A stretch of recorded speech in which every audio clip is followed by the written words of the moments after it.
What's up, guys? It is Jack and Jeff from AchievementHunter.com. And Jeff, today we are doing 5 facts in Mortal Kombat. Mortal Kombat. I have sweet memories of Mortal Kombat. Do you really? Dude, I love Mortal Kombat. That was a great game, man. Well, it was kind of like you were either a Street Fighter person or a Mortal Kombat person, right? Like in the arcade. Pretty much, yeah. But even then, you were a Mortal Kombat 1 or 2 or 3. Yeah. I was a Mortal Kombat 2 guy myself. Yeah, I was Mortal Kombat 2 guy. I love like Reptile in part 2, Mm-hmm. but Mortal Kombat 1, you could sit me in front of a Mortal Kombat machine right now, and I could probably do most of the fatalities. Mortal Kombat. And I haven't played that game in years. When Mortal Kombat came out, I was obsessed with the game. I don't know if you remember this game. It was a game called Pit Fighter. Oh yeah, I remember Pit I Fighter. was obsessed with Pit Fighter. Three-person fighting game. Yeah. Then Yeah. Mortal Kombat just destroyed it. Well, I never played it again. Like Pit Fighter, like and Mortal Kombat both had sort of those digitized version, like real photos that were then digitized. FMV type. Yeah. Yeah. Well, not yeah, but anyway, so I think, goddamn, this game was awesome. I mean, this game came out in 1992, right? And it was what Midway did this one, I think. Yeah, I believe so. And it was Ed Boon and John Tobias, and Noob Saibot was. That's not a fact, but anyway.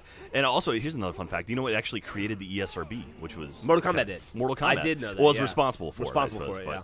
anyway, those are that's another easy fact. But hey, Neither here nor there. why don't we get into the actual facts here? How about this? Okay, originally, Mortal Kombat creators Ed Boon and John Tobias plan on creating a video game based on the Jean-Claude Van Damme movie Bloodsport. Okay, USA. However, the deal to use the license fell through. Boon and Tobias continued their project to make a fighting game, which turned into the first Mortal Kombat. Bonus fact: Johnny Cage was created with Van Damme in mind. Where was Where was the mullet? Well, I mean, it would make sense too, because like, remember the part where he had to break the brick, and they like bottom brick or whatever, and he made him break just that one. Yeah. And there's the whole like test your might in the first Mortal Kombat. That fact alone just makes Steven Seagal sad? There was no fighting game based on Under Siege. Yeah. I guess. Or like Hard to Kill, or Yeah. Marked for Death. All right, number 2, in the first Mortal Kombat game, your character is actually participating in the 10th Mortal Kombat tournament. According to the storyline, if the Earth realm, which is our world we live on, Yeah, we just call it Earth, but sure. loses 10 tournaments in a row, humanity gets sent into darkness of the Outworld. And that's where that's not where Scorpion lives, because like the Outworld is where like Sindel and what's his name, Shang Tsung live, but there's the Nether realm, right? That's where Scorpion lives. There's a whole bunch of different things. Like, Can I tell you, I that? must have played. I probably played Mortal Kombat for a good 4 or 5 years before I knew there was a plot.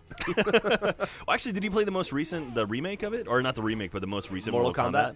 Yeah, I did. I did. There's an awesome campaign that actually kind of tells the story of Mortal Kombat, and it's like it introduces the characters really, really well, and kind of it's neat how it all works out. I liked it a lot. All right, number 3. In the arcade version of Mortal Kombat, there was a rumored glitch that caused Sub-Zero or Scorpion to turn into a red ninja.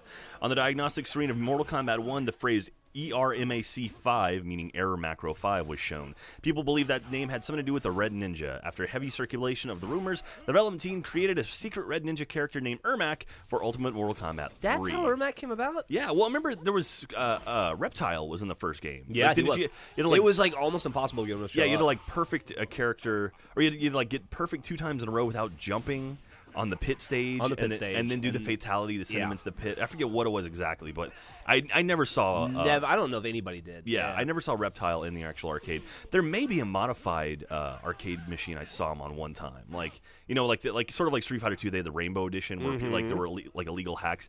I think I maybe saw a Reptile on a Mortal Kombat 1 machine, like it's Six Flags or something, where it was like some weird version of it, but.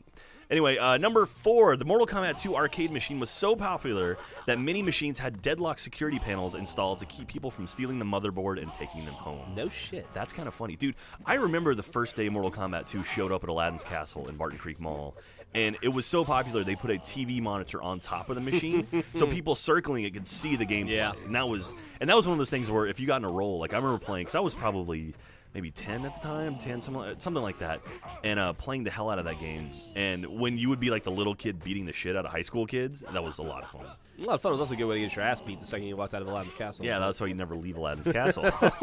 Wait till your mother escorts you out. Exactly. Bye, Mom. Okay.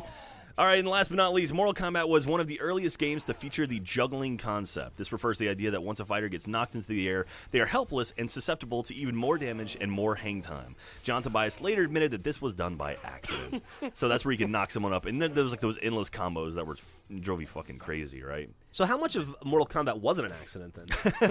Well, I mean, it's all happy accidents. Well, There you Mortal Kombat 3, they included the run button, right? And you could do, like, they actually brought in combos. Yeah. And that was sort of, to me, that's where it sort of kind of got away from me. Like, I remember, I have more fond memories about Mortal Kombat 1 and 2 than anything That's else. actually, I was good with 3, but that's why I couldn't get into Killer Instinct. Yeah. Is because the combo thing was too much for me. I thought Mortal Kombat did it pretty well. Yeah. Actually, but yeah, combos are a thing now. Yeah, there was always this thing, like, you know, with Sub-Zero, you would jump kick in, do the slide, and then do the ground ice, and then do the uppercut. And you could knock off, like, 40% of someone's health if you get it all rolling at once. But And when you don't, you're just dead. yeah, you're just screwed. But anyway, Mortal Kombat is one of my favorite games of all time. Actually, I own one of the arcade machines. I have it in my garage right now. So Yeah, that is a calling card for no sex right there.